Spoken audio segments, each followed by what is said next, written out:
It's time to roll out the red carpet.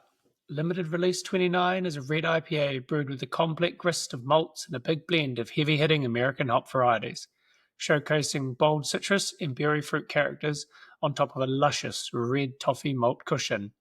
Sounds like a lovely red steel cushion I've recently seen at Season Aotearoa in Auckland. Check out this drop, like the exhibition, before it's gone. Today, we have the absolute pleasure of turning the mic on one of our own. Gerard Dombrowski has his first solo show called Inflation on now at Season Aotearoa in Auckland, and we couldn't be prouder of him. In this episode, Gerard takes us through his artistic approach from wire brushing inside a cube to scattering objects on the floor. His insight into the connection between art and architecture is not to be missed. Get down to Season before the 12th of July to check out the exhibition and swag back on a wobbly chair. Time to dive in.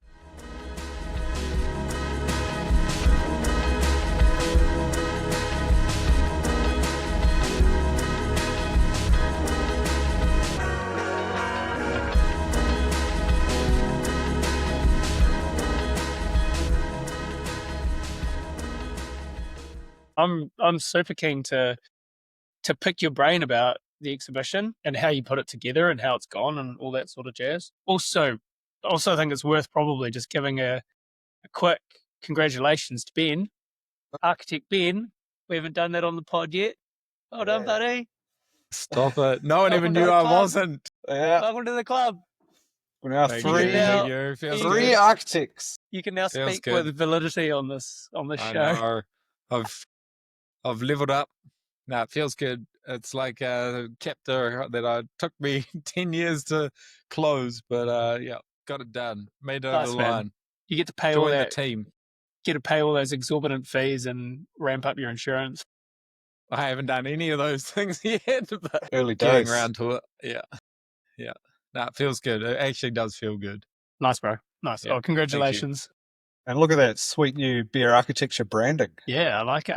Look at that T-shirt. Yep, got rolling the nice new kind of dolman. Thanks to the man himself. Pretty sick. Get myself one of those. Sam, you've done a company brand recently. How do you compare yours to mine? I like yours. Ours is a little bit different. Here's our little business cards. Yours is fancy. Mine's just a couple of guys, an illustration of two guys playing golf. That was me and Johnny, dusty as the day after the Southern NZIA Awards, knocking the ball about Hawea Golf Course. Yeah, a big congrats to Thanks, Architects for nailing that one as well. And another one recently with Robin Maria's, I believe. Yeah, niche. Window and Glass Association of New Zealand. Nice. Residential Carpety in Wellington Glazed Home of the Year. Boom. Nice. That's a national award. It's great. A mouthful. It's cool though. Yeah, that's hard out. Yeah, it's actually kind of cool to more to come as well. I'm sure. It's nice. I just reckon it's cool knowing that there's, I wouldn't have never known there was glass awards out there. Like, there's probably like plumbing awards and tiling awards and like all these sorts of random things out there, I imagine. Do you reckon accountants have awards? Yeah. Best spreadsheeter, fastest Exceller. Yep. Oh, I love those Excel videos. The Excel Award. Excelling at Excel. Excel World Champs. Boom. Yeah. That's an accolade. Look at us all doing stuff. So many puns. That's too good. But look at us all out there doing stuff. Professional. Yeah, exhibition. That was a good time. Yeah, mate. That was full on. It was good. Had a couple. I have to say I made it to the opening evening and I was the first person in the door, I believe, or one. I was the third after Gerard and Augie, and got to take like a photo of the raw exhibition, and damn, it looked good. I must say. Gerard, tell us, give us the elevator pitch for those that don't know about it. I don't know if you find yourself in Auckland before the 12th of this month. So by the time this episode comes out, it's probably closed. So you might be. No, we might try to get this out before it closes. You reckon it might come out on the 8th? Yeah. All right. So you got 4 days. Get yourself down to Grey Lynn to Season Aotearoa Gallery. It's my first solo, so I'm pretty thankful to old Jaden Francis for entrusting me with a solo. Momentous occasion in my art career. What is that? What was the theme? Yeah, what is that? It's kind of wobbly objects, wobbly vases. So it's kind of like a landscape. It's almost a garden. So what is it? It's probably 19 odd objects. There's 2 chairs, 6 chairs, 4 cushions, and then the rest are vases. Nice. Of varying heights and scales and widths and shapes. Long tubular one. I love that. Yeah. That one's sick. So we kind of arranged it as kind of like a culmination. So there's like an event, a climax at the end, and then it drops off again afterwards. So we kind of laid it out. So as you're walking in the door, it's like quite an impact, and then you get to sort of walk through the garden sort of thing. So yeah, it was way more of a spatial experience than, like, I knew it was going to be spatial, but it was like probably more of, it worked better than I was expecting it to. Do you reckon that evolved during like the making of the pieces, or was that more on the setup? Both are pretty key. I think the setup, we just angled the heights kind of in order roughly, so it kind of peaked on the chimney one. If you're listening to this and you don't know what we're talking about, we're just talking about a whole bunch of bubbly objects, really.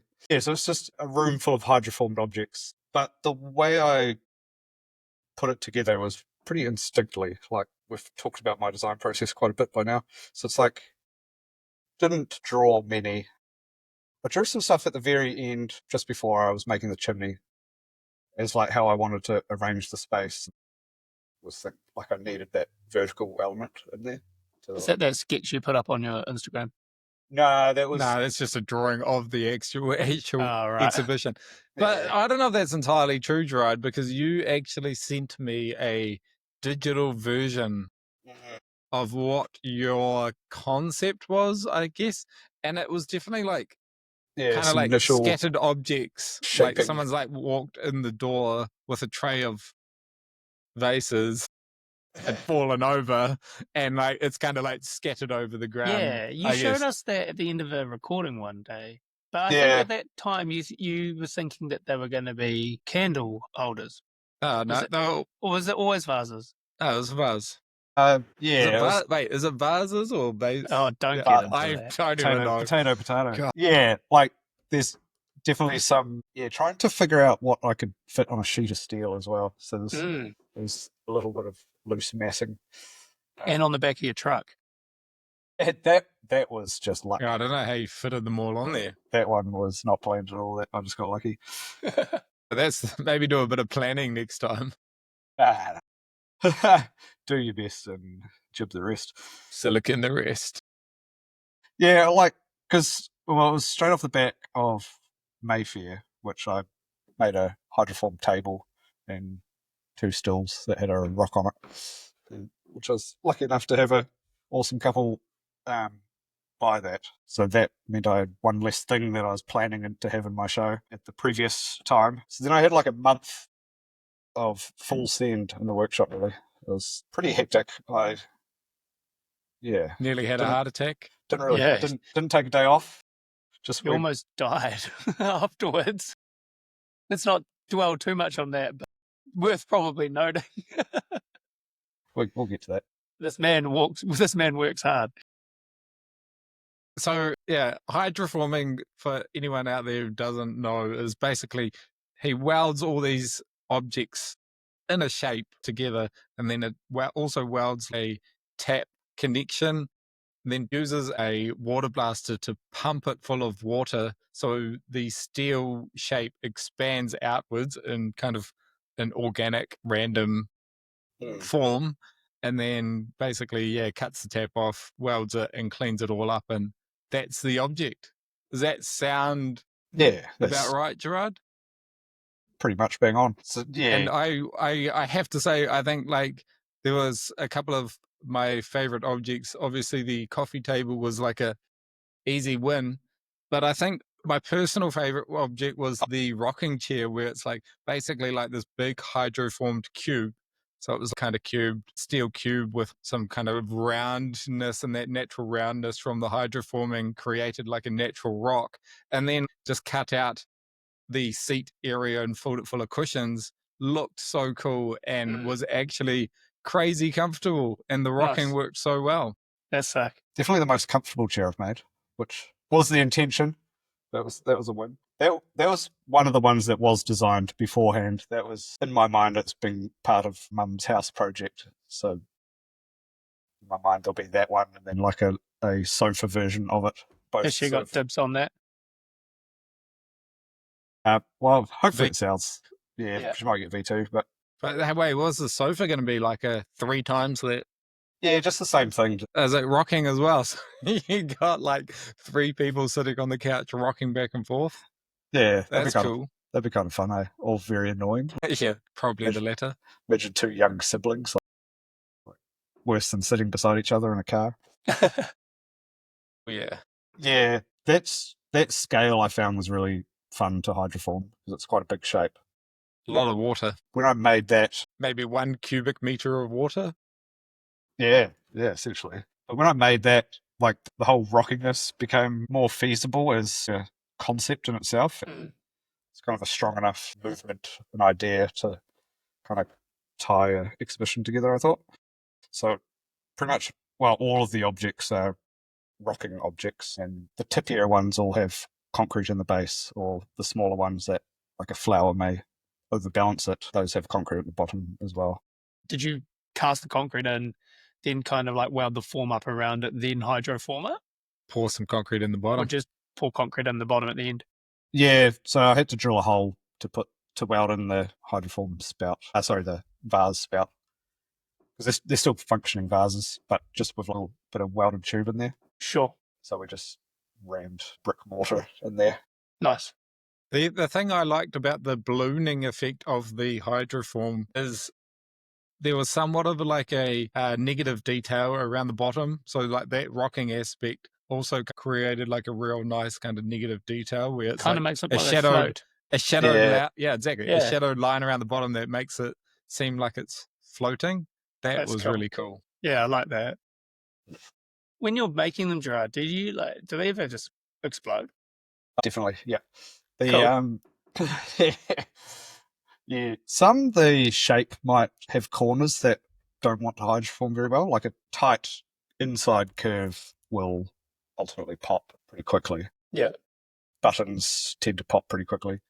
Previously, I've pretty much always done buttons, so this was like a liberation of buttoning, which kind of allowed me to pump it up fuller and get like a rounder, softer, more cushiony sort of shape. When you say buttons, what do you mean by that? Like cushion buttons. Yeah, previously I went to get like the soft cushions. Effect. So I'd weld a rod through the middle, and then you get the puffing around the button point. Right. But without that, you just get a very full, rounded object.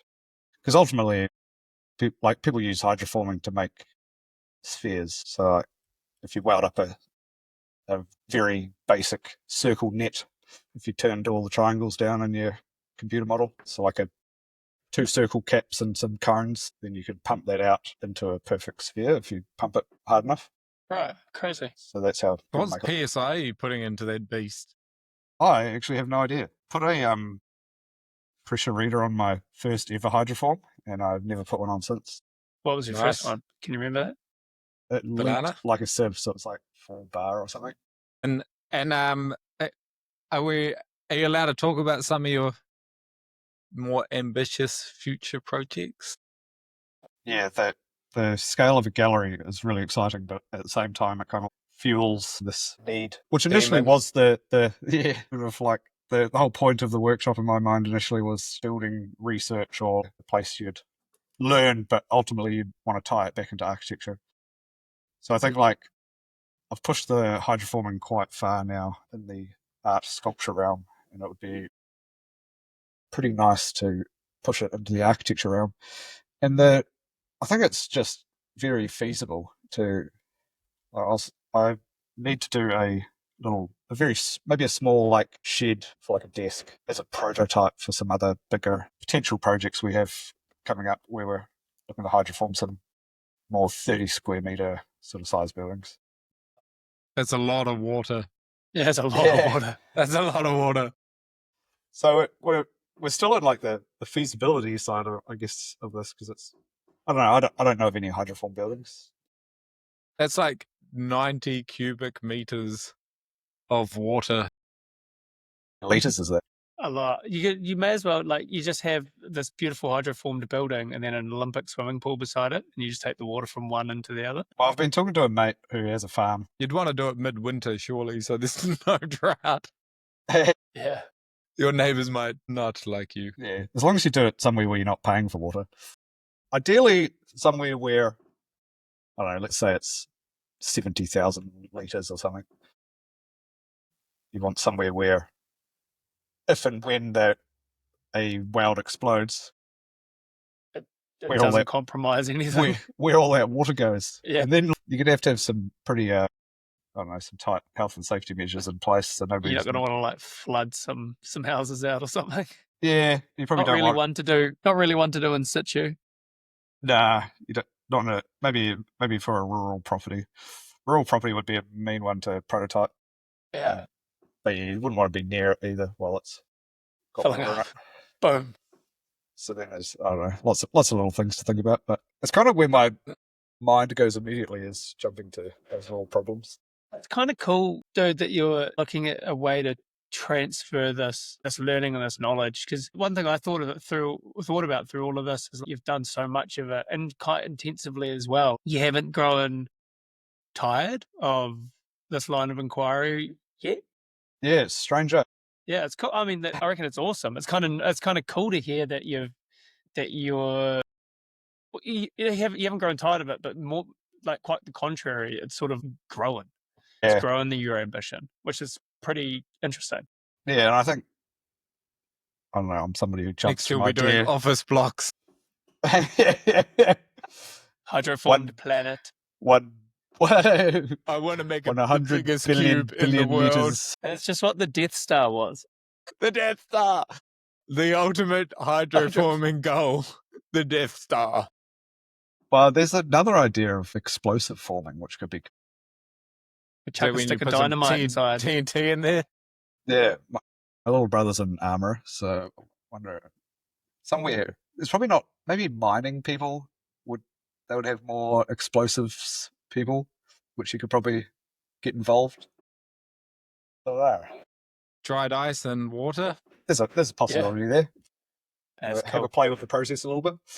But yeah, I think seeing in my mind, a very basic child drawing of a house, like a gable with a window, and then go fat.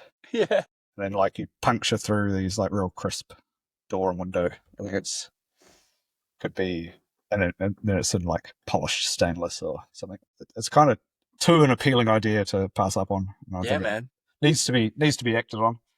I think prototypes will have to be done. Well, I was thinking like the small, full of water. I was thinking the small scale one, the rocking house. Yeah, initially I want to build one just the size of the back of my ute, so I can fit it on the tray if need be, which would be 2.4 by 1.8 or something. You could just leave that with a curved underside and chuck it on a lawn or something. And then like you'd build a timber floor on the inside. But then I think spray foaming the inside walls, it becomes like a container fit out. Yeah. The hydroforming checks for leaks, so then you know it's 100% waterproof. And then spray foam it to stop condensation, and then I think it even maybe like a stucco plaster on the inside. Like you'd sculpt it back so it follows the walls. Totally. Yeah, you wouldn't want to lose. You wouldn't want to lose, that natural form on the interior. Yeah. It'd be such a shame, eh? It seems like such a compromise, yeah. Go inside and it's just like a generic box. You're like, oh. I just put like a box in it would be quite funny. I know as someone with a farm, if you need some water and space. Back to the exhibition, because I mean, the architecture side of thing we could talk about all day, but the exhibition side of thing, I mean, particularly for I guess myself and probably you too, being like pretty foreign to us, like how did you go about deciding what to do? Like obviously you've talked about this idea of it like being a walk through a garden, and the idea of like the growth and the come down type thing, but like did you just play around and kind of like what landed? And then from that, how do you go about even curating the show? I think there's a real interesting story there, because like I had a month and a table that I was loosely planning on having in that was no longer going to be in. So it was like the race of getting as many hydroformed objects was kind of started. So I had my friend Sarah Bookman come down, and she helped me for a solid week we were just chopping shapes and hydroforming them. It was very... Just playing. Yeah, it was really off the cuff. It was like, nice. Except like there was a couple things like wanted to make like a little reference to like the old chimney on dock huts, so like that big wedge, tapering wedge sort of thing.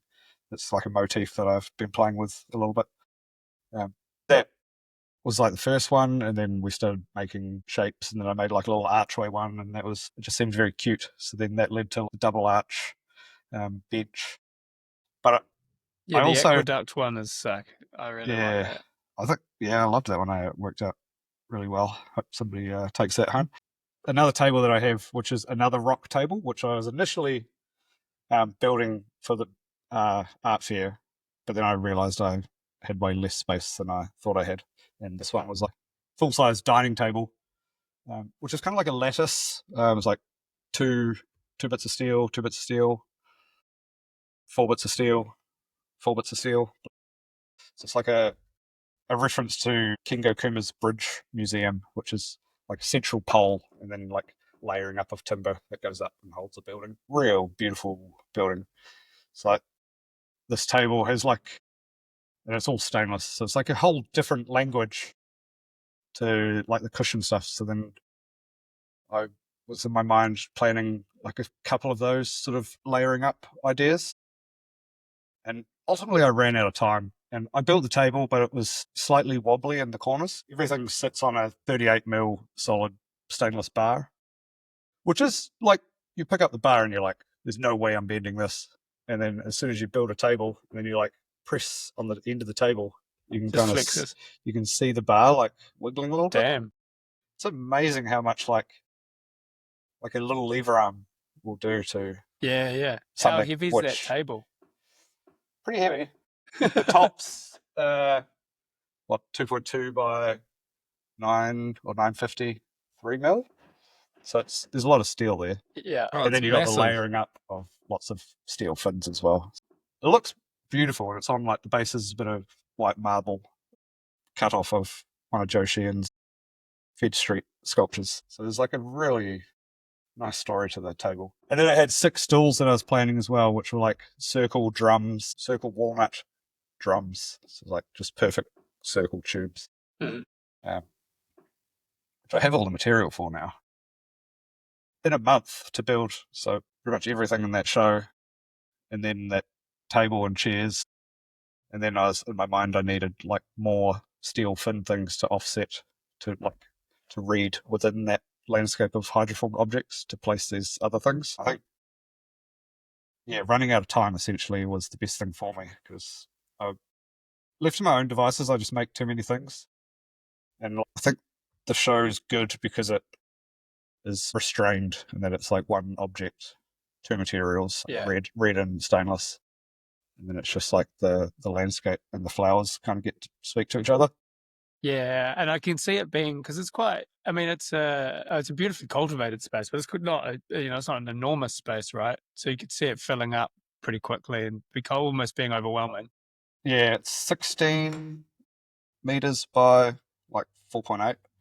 So that was intimidating. It's like there's a lot of space there, and yeah, I guess that empties big, like really big. Yeah. But I didn't really factor in that the first 5 meters doesn't really have lighting. So my calculations were incorrect in the first place. Yeah. Did you play around a lot with arrangements and plan before you got there? No, I had a sketch, which was like just imagining this sort of scattering of objects, but that didn't have the point and the tapering down. That was just like full scattering. Hmm. The scattering kind of happened with Francis when we were just arranging it, the gallery curator. Yeah, and that happened quite quickly. We just arranged it, and it was like, oh yeah, that's actually pretty awesome. Let's just leave it like that. That was relatively stress-free. Did Francis have quite a bit of input into the curation?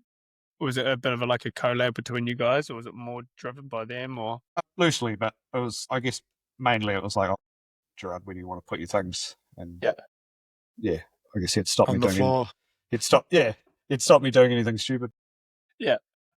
That's quite nice to have that freedom. I've always wondered how that works with solo shows, how much the like gallery curator dictates versus how much the artist gets to dictate. Like obviously you as the artist have a vision, but curators are curators for a reason, Yeah. It's the equivalent of I've always found this funny when I'm on a shoot with Simon Devitt and I'll be like, I think this will be a nice shot. And he'll be like, he'll hear me, he'll be like, okay, that shot never comes through the proofs. You think but it's the experts also know. Yeah, I guess we're also blessed then with elder Sam Hartnett taking some nice photos of the they're beautiful. The gallery, which it's pretty cool to have those photos. Yeah, all around pretty stoked. I think whilst I built it all in a month, it was probably best that I only had a month because I would have been prone to overcomplicating, and then Jade and Francis would have to step in more and be like, no, Gerard, that doesn't work with that. Because I don't know, I get a little bit excited. I'm like, you get on this little rampage in the workshop where, I don't know, you just have so many ideas and you're like, make, must make more. Oh, this idea is awesome. This idea is awesome. I was thinking about making hooks and like pictures. Like I used to, when I'd sell an object to somebody, give them a little bit of steel with like a real crude plasma cut drawing. So like a little sketch or just something absurd. Yeah. So just like a real gross scribble, but in steel. So then I was like, cool. Man, I should do some of those. But I think all of these things would be cool exhibitions by themselves, like a bunch of steel drawings. Yeah. So that begs the question, do you have another show planned? Not currently, but take some time off.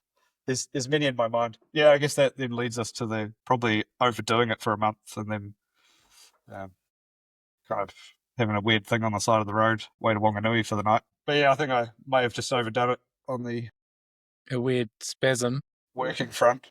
Word of warning to listeners, overworking is a real thing. Exhaustion will fuck your shit up, basically. Yeah. What were we supposed to do? We were supposed to record. And I was like, yo, are we recording tonight? And Ben's like, I don't think so. Pretty sure Gerard's in the hospital. And I was like, what? Yeah. It's hard to know where the limit is sometimes, though. Yeah, that took me out for like a week. And then like some weird dizzy spells if you work too hard. And then I got a cold for a week. So I've been out for a couple. Yeah. Starting to get back on the tools. Nice. Rearing to go. Rearing to whip into this first, the small scale shed, which I think will be a proof of concept for the bigger ones. And then I have ideas around like the skin you want to be the structure, but then how do you engineer that formally? And then do we know any engineers that work actually in software? Like, one I'm thinking of, SolidWorks, I think is incredibly close to like real life geometry. Don't know, you need a gun engineer, someone who's like super, well, probably young, but like super design focused, but also understands the parameters. Or just an absolute cowboy, someone who really doesn't understand the parameters, but is willing to put their name down to anything. Well, yeah, I mean, like it's somebody retiring, like someone retiring works a treat. Yeah, Gerard, it's interesting. Like you talked about that proof of concept thing. How much could you not just do that? Surely there's like you have to test it. Well, there's exactly right. Like there's get a brains appraised. Well, I'm building a mock-up, so like it will be tested. Yeah. If exactly right, and like I don't know, take it to take it to brands or something and get them to chuck it on the. Do they have a wiggle machine? Yeah, it's not like it's not like it's going to fall down in an earthquake. No. It's going to be strong, but like at some point we have to formalize it and convince. And what about? Here's a question for you. What about lightning strikes? How do you deal with those? Just ground earth, it. Just earth it. Just earth it. But you also won't do not touch the outside of the house. I guess need a big enough earth. Yeah, it's just a jet stream bloody caravan ultimately, isn't it? Or just put it on rubber. Yeah, that's a really good point. It is basically like a jet stream. Some rubber stilts, so like tires for a caravan, I guess. Just a bit of rubber separation. Yeah. The base isolators. Yeah. Cool. Yeah, yeah, like a rocking house with base isolators so it doesn't rock. This comes back to our everything house episode. Surely everything inside the house also has to be hydroformed. Yeah. Well, funny you ask. I've been thinking about like hydroform knives and forks was something I wanted to put in the show.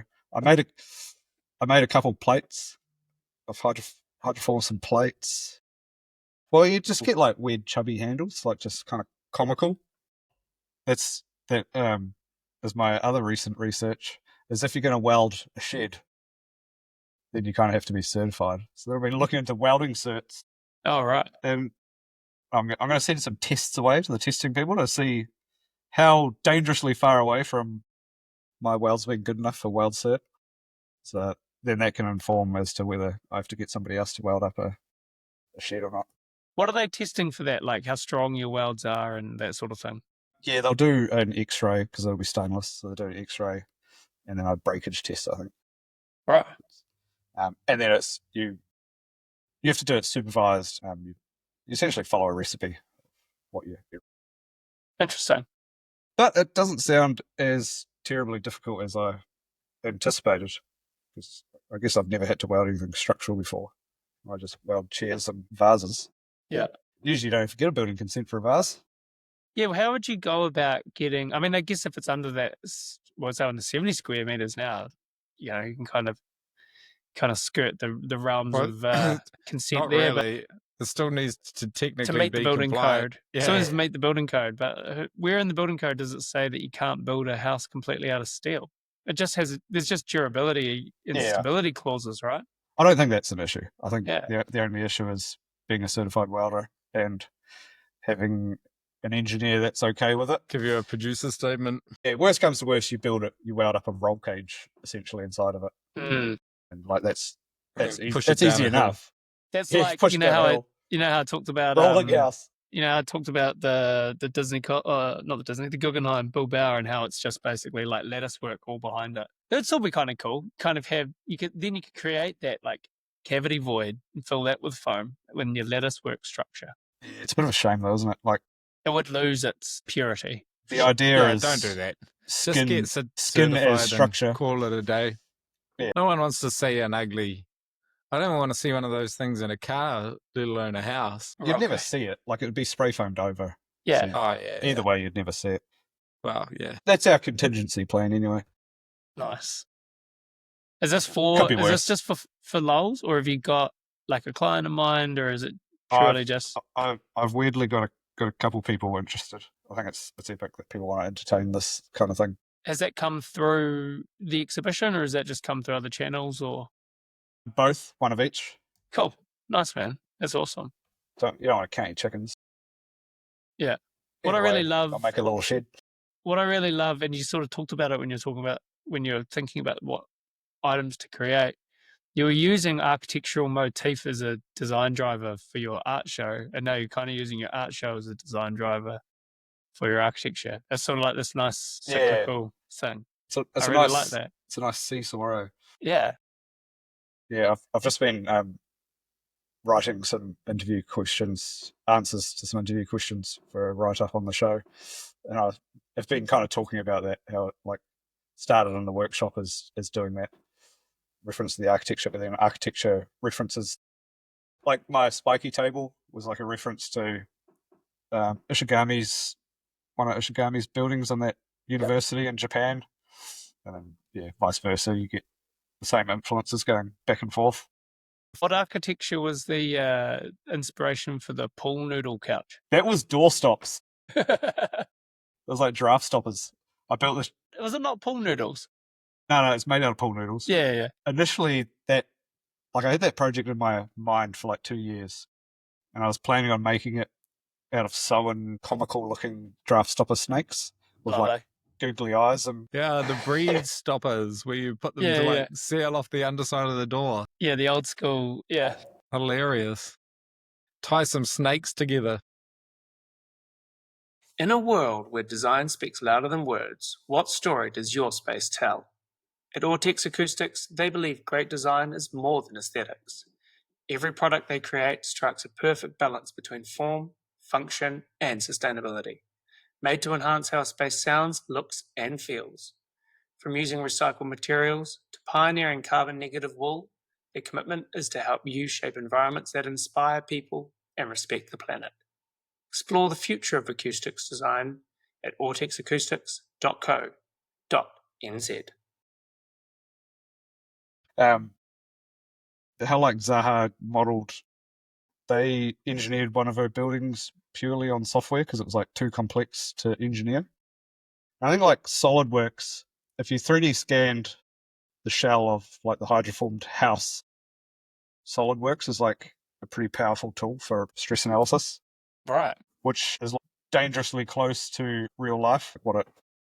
How it actually performs. Yeah.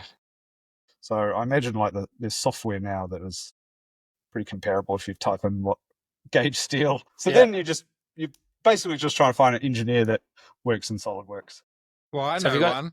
ChatGPT.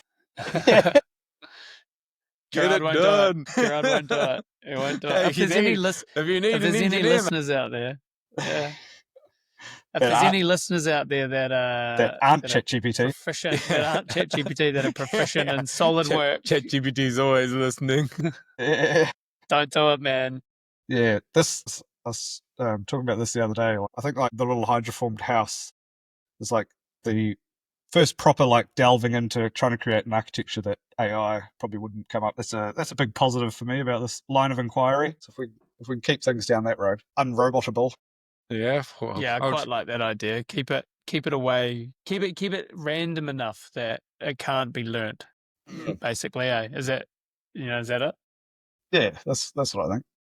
And which like goes back to like the design process conversation and like old Anne Holtrop basically tricking himself into designing things using outside influences. What does he do? He made a building out of like a scribble. You just pick out lines out of a scribble.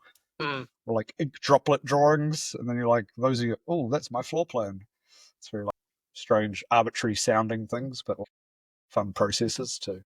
Well, I kind of like that idea of falling into a solution. It's sort of like you said when you started doing the stuff for the exhibition, you were just welding up random shapes and blowing them up and seeing kind of where they led to. Yeah, I guess our parameters were like, we want a certain amount of this sort of size, and then like set yourself some broad guidelines or whatever, and just see what lands in the middle. I found that quite interesting. I'm preparing that talk for Kiulo on Friday. Is it a live talk?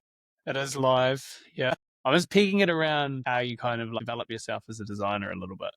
And a lot of it, and the reason why I asked Gerard how long are you going to take this line of design inquiry, because a thing that I'm planning to talk about, and that is how we've taken that modular line of design inquiry not to the end of its capability, but to the end of where I feel I can be not necessarily bothered with it anymore, but like I've explored it enough to satisfy that itch. Now I want to try something else.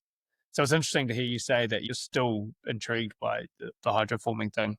I like that idea of you falling into a new line of idea or design inquiry, like you talked about just before. Yeah, like it is interesting how long it's kept me entertained, because I do sometimes have a tendency to jump from idea to idea, but I'm definitely not like a Sean Godsoe where I'm iterating something in a certain aspect, certain lane. It looks like it. You are iterating though. Like, no, I definitely am. All of it's iteration. But I think I have several lanes of iteration. There's lots of ideas all going at the same time. This one's just sort of the front runner at the moment. Yeah, it's one of the spinning plates. I find it interesting preparing these sort of talks, because it makes you review your work critically. Yeah. And your journey critically as well. I think you very rarely have the opportunity or afford yourself the opportunity to sit back and go, where have I come from? How did I get here? What process did I use? Where are we going? And it's quite nice being forced to do that in a way and then being like, you kind of start to discover a little bit more about yourself as a designer, and I think your practice as well, which is kind of cool. Yeah. It's the same as like teaching. Like sometimes you learn more about what you're trying to do through teaching others. Totally. Yeah, exactly. I think that's where that sort of that draw to be involved with the uni kind of comes into it as well. Like you said, Gerard, like you can glean really good ideas from the people that you're supposed to be giving ideas to, in a way, Yeah, whose minds you're trying to free. Yeah. Well, I think the reason that you probably can get pretty good ideas from them is their minds are free. Ours are all clouded, and you'd be intrigued. Like sometimes it's the opposite. Yeah. Sometimes people's ideas are very locked into the conception of a house. I was brought up in a suburb of GJ Gardner's, so when I think of a house, it looks like that. This is what house looks like. So when you're trying to convince people to kind of expand your thoughts and really open ideas up, sometimes it's more of a struggle to push people to actually free themselves. Mm. Yeah. I was intrigued by that when I was teaching. I have another strange pitch I emailed off to somebody the other day. I was thinking of a modular chapel, so like an outdoor wedding venue. You could have like a shipping container with some panels which you could just erect into an open A-frame. Just like this real crisp white steel tube frame with some like sort of feather-like sheets of steel clad on the sides. But then you just have modules, so 1,200 wide based on a sheet of steel. You just have like a bank of, I don't know, 6 or 7 of them. And bam! So you can make it bigger or smaller depending on how big your wedding is. Yeah, or if you've got an outdoor wedding and then it rains, you're like, oh no, what do I do? And you're like, well, bam, pop up this expanding chapel.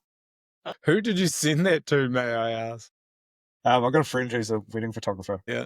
Just cold called out the blue. Hey, I've got an idea. No, it's not a bad tactic. That's exactly what I did. I emailed them. Yeah, I love that. Well, they double as a marquee company, the first people. I'll likely email more because for me, I just want another avenue of creativity. Yeah. And this other idea that I have floating around in my head, but I think business-wise, it semi has legs. It's like I like the boldness of that as well. Chapel marquee.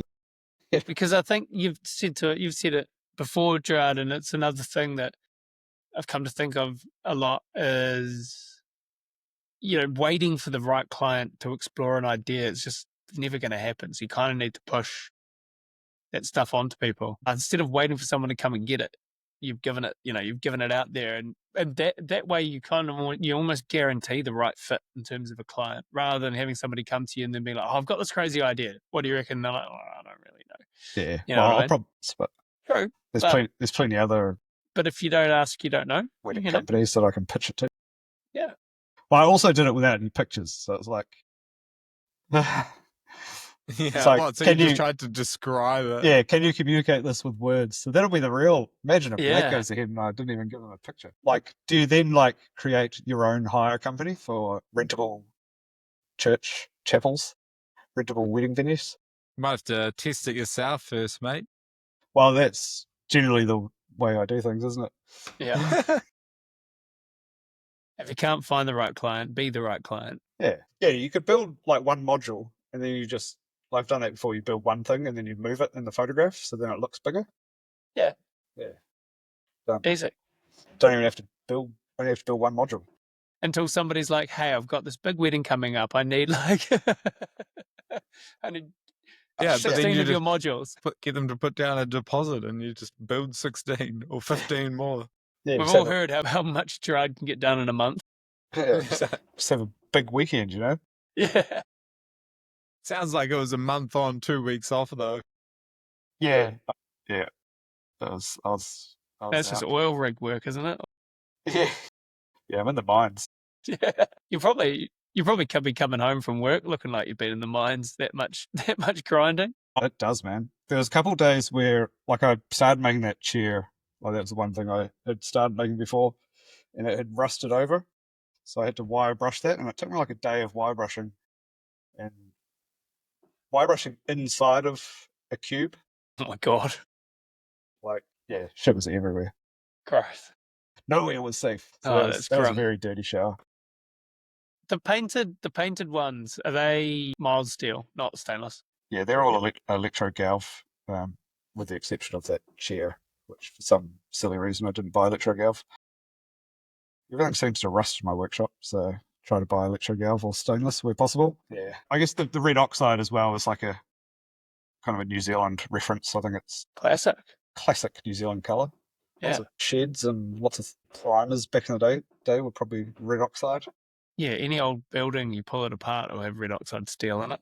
Yeah, somewhere or other there's some red oxide. Yeah. So I think it's a That's cool. story with a bit of colour. And nice. I painted the edges ever so slightly a different colour just to kind of accentuate that shape. But that came about because after I hydroform it, I kind of dry off the water, and then, because there's a ground back edge where you grind the electro-galv off. Then you're left with like a bit of raw steel, which will flash rust real fast if it's wet. So then I just put some zinc spray paint primer on there.